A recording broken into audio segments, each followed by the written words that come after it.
The use of vigorous campaigning to bring about political or social change has made possible many outcomes previously considered impossible. You can remember during 1982 that we had the multi-party stuff and everything.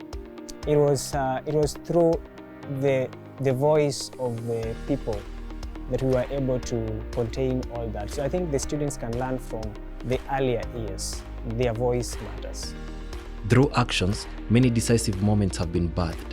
Yet, when activism is replaced with fear or indiscipline, this makes many endure that which they must not. I can remember there was a case where there are some students who were charged of robbery violence. They went to student center and took some sausages and chapatis by force, and they were arrested and taken. The guy took about 2 years outside.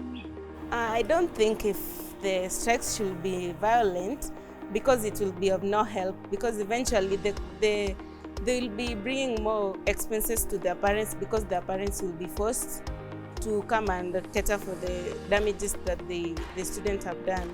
In our university today, activism is more than a collective action. It is very much about the individual being decisive in matters key to their well-being. If one aspect of your mental health is hurting, then you cannot have equilibrium. You cannot have the balance to be able to sit and study as a student. It is about seeking justice, not only from outside but also from within ourselves. For if dulled by the expectations that only external issues are the problem, we can easily become victims of our own mistakes. Realistically, we are not going to bury our heads on the sand thinking that things are light with our students. Every month we are losing close to 1 or 2 students per month because of various issues. One is mental health, others committing suicide because of various issues that they are going through. And as the Dean of Students, we have a team of counselors that sits down, analyze issues, and help students to cope up. In respect to our well-being and our future, activism means guarding 2 frontiers. Foremost, we must be activists for those issues around us, whether gender-based violence or injustices or exploitation. I have seen situations where students attack each other, where girls are attacked by boys, or we have had cases of maybe rape. I think those are cases that have been there. We have had cases of physical violence. This requires us to be vigilant of how issues affect not just us, but also fellow students, as all of us are a community.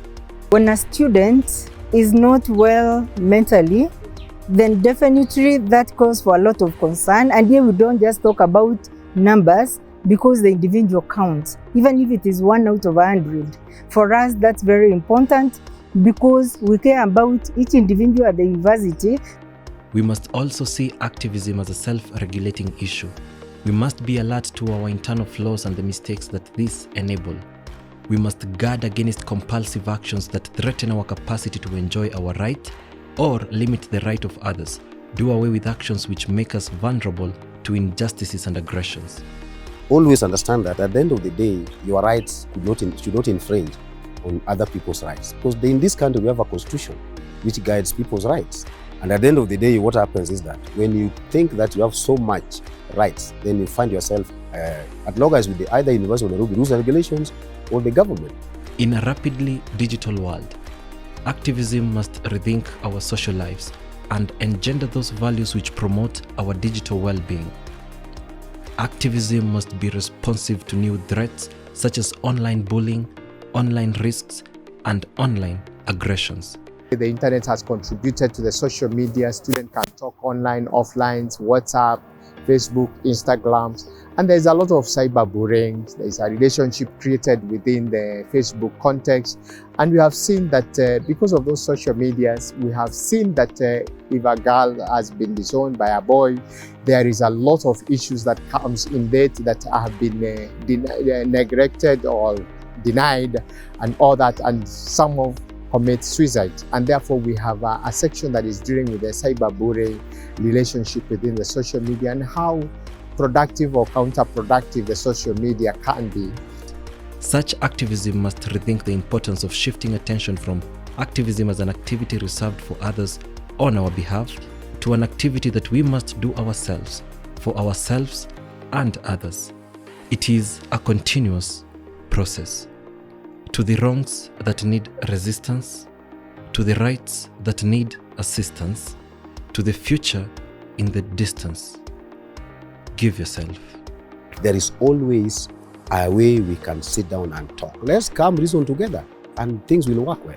So let you not involve yourself in certain activities that can easily, jeopardize your academic work. In case any student has any challenge, there are clear avenues through the Dean of Students office where they are able to be supported to ensure that they can be able to continue with their studies without any challenges.